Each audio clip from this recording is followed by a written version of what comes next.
Welcome to This Week in Denmark. This week, Denmark finds itself at the intersection of global geopolitics, political reform, and the growing influence of tech moguls in national affairs.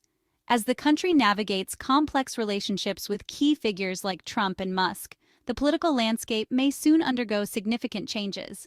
Denmark is faced with balancing international alliances with the preservation of its democratic values and sovereignty. Let's look into this week's top stories. But first, please support the channel by like, share, and subscribe. Thank you. When Donald Trump announced Ken Howery as the next U.S. ambassador to Denmark, it set off more than the usual political chatter. This wasn't just another diplomatic appointment.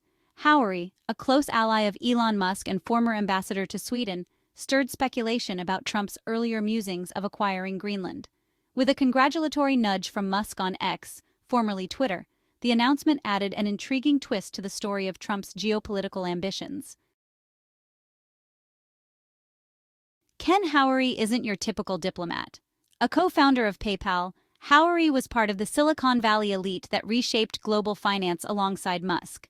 Over the years, their bond has endured, with Musk even spending time at Howery's Texas home. Beyond his tech credentials, Howery has connections to Trump, including a high-profile evening at Mar-a-Lago during the 2020 election. During his tenure as ambassador to Sweden from 2019 to 2021, Howery made waves, focusing on Arctic security and fostering U.S. Nordic relations. Now, his appointment to Denmark raises questions. Is Howery merely a loyalist in Trump's circle, or is there a broader agenda tied to Greenland, the icy island Trump once called an absolute necessity? Greenland, an autonomous territory under Denmark, has long fascinated strategists for its Arctic position and untapped natural resources. Trump's suggestion in 2019 to purchase Greenland was met with global bemusement and Danish rejection, but his persistence in linking Greenland to U.S. security has kept the idea alive, at least rhetorically. When Musk humorously replied to Howery's appointment announcement with "Congrats, help America gain Greenland," accompanied by a laughing emoji, it fueled both intrigue and skepticism. Was it a joke or a subtle nod to a real strategy? Howery's own response was far more measured. He expressed pride in his new role and emphasized strengthening U.S.-Danish ties. Notably absent was any mention of a Greenland acquisition. Howery's past suggests he isn't just a figurehead. During his time in Sweden, he championed Arctic security, raising concerns about Russian and Chinese military activities in the region. His writings highlighted the strategic importance of the GIUK gap, a key naval choke point near Greenland. While he didn't publicly support Trump's Greenland ambitions, Howery's Arctic focus aligns with broader U.S. interests in the region. He also facilitated academic collaborations on Arctic issues, signaling his understanding of the geopolitical complexities. Speculation or strategy? Does Howery's appointment signal a renewed push for U.S. influence over Greenland? Probably not explicitly. His restrained remarks and diplomatic track record suggest he's focused on maintaining and deepening alliances rather than pursuing controversial land deals. Still, his background and connections, both to Trump and Musk, ensure that whispers of a Greenland strategy won't fade easily. His Arctic expertise and Silicon Valley ties make him a compelling figure in Trump's administration, blending geopolitical ambition with the disruptive energy of tech leaders like Musk. A symbolic choice. Ken Howery's appointment might not mark a direct path to Greenland's acquisition, but it symbolizes something larger. Trump's continued fascination with the Arctic and his preference for unconventional appointments. Whether it's a strategic move or merely a provocative gesture, the narrative around Greenland and U.S. interests remains as frosty and enigmatic as the territory itself. In the end, Howery's role may be less about land deals and more about navigating the complex relationships between Denmark, Greenland, and the United States. As for Greenland becoming the 51st state, for now, it seems like an idea destined to remain in the realm of speculation and humor, at least until the next unexpected tweet. Storm Trump Europe's delicate dance with the volatile president-elect. The political skies over Europe have darkened once again as Donald Trump, the mercurial former U.S. president, prepares to step back into the global spotlight. Though he has yet to return to the White House, Trump's provocative statements and unpredictable rhetoric have already sent ripples through Europe. forcing leaders to adopt a cautious approach to what many see as a brewing storm. The Greenland Gambit. Trump wasted no time in reigniting controversy, openly refusing to rule out the use of military force to seize Greenland, Denmark's autonomous Arctic territory. The statement was jarring, a stark reminder of his first-term roller coaster that left many European leaders walking on eggshells. German Chancellor Olaf Scholz voiced his uneasiness, joining a chorus of European leaders rejecting any notion of altering borders by force. Meanwhile, Denmark itself remained stoic, with European Union Foreign Policy Chief GIUK following Copenhagen's example by firmly but calmly reiterating Greenland's sovereignty. "We must respect territorial integrity," Kallas stated, emphasizing diplomacy over confrontation. A careful balancing act. Europe's leaders are attempting to walk a fine line between addressing Trump's incendiary remarks and avoiding unnecessary escalation. European Commission President Ursula von der Leyen and European Council President Antonio Costa underscored the importance of the transatlantic bond, calling for unity in the face of global challenges. "In a rough world, Europe and the U.S. are stronger together," they posted in a joint statement. The message was clear. Despite Trump's unpredictability, the EU is committed to fostering a cooperative relationship with the incoming administration. Belgian Prime Minister Alexander De Croo articulated a widely shared sentiment. "One of the lessons of President Trump's first term is that you shouldn't react to everything. Many things are launched simply to start a discussion that ultimately leads nowhere." Cool heads amidst rising tensions. Behind the scenes, European diplomats have been quietly strategizing. In a meeting of EU ambassadors in Brussels, the consensus was to tread carefully, especially in light of Trump's association with Elon Musk, whose influence in European politics is increasingly viewed as problematic. "This is taken very seriously," one diplomat noted, "but there are good reasons not to add fuel to the fire at this stage." Analysts suggest this restrained approach is intentional.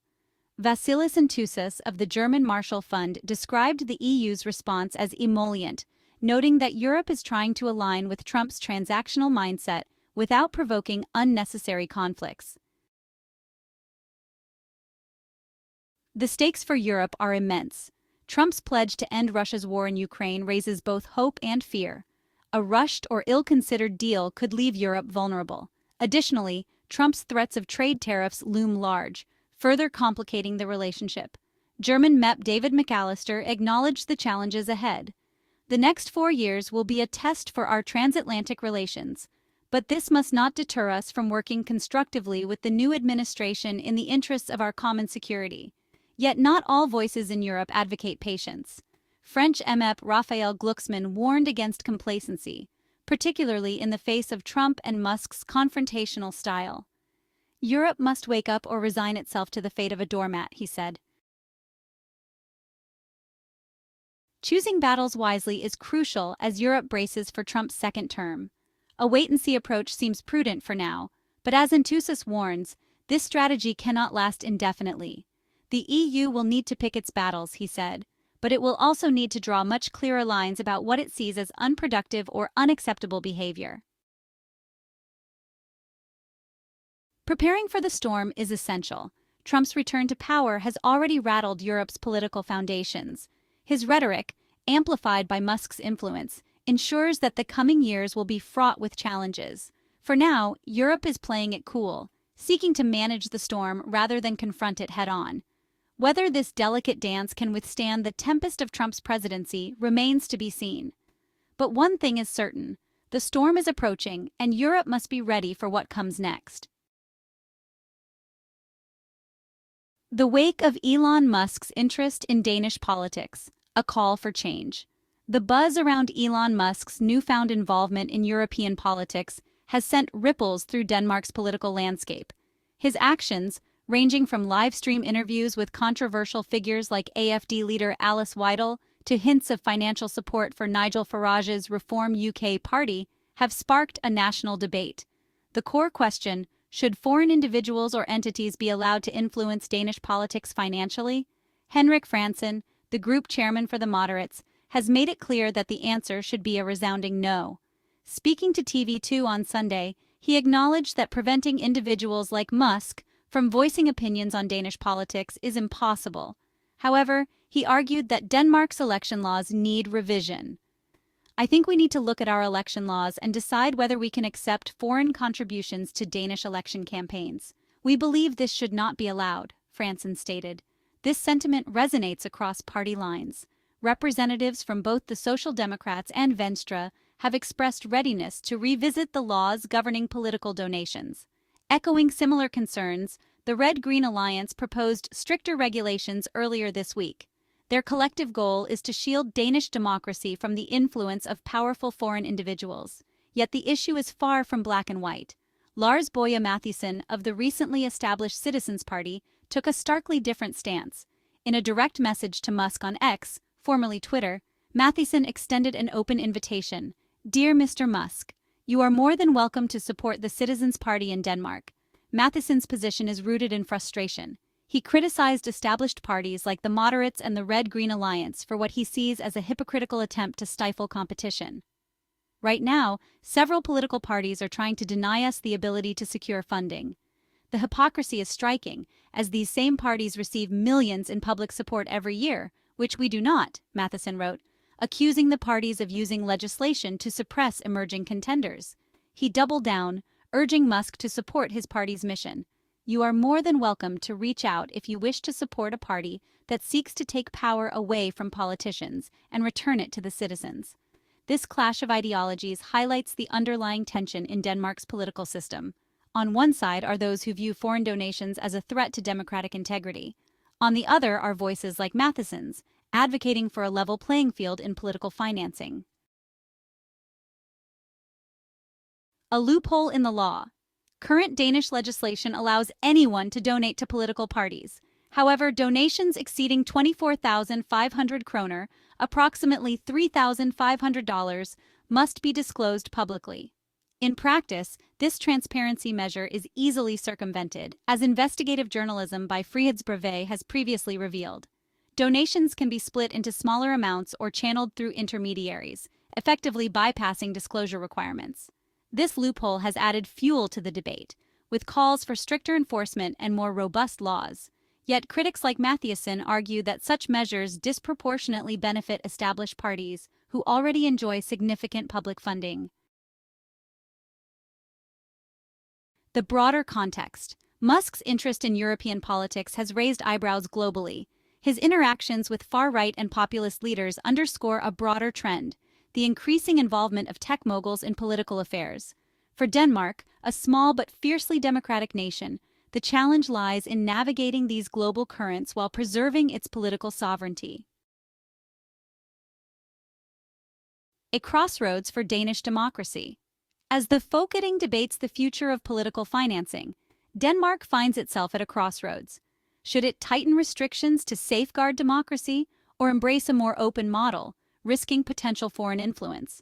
The debate is as much about Musk as it is about the integrity of Danish democracy.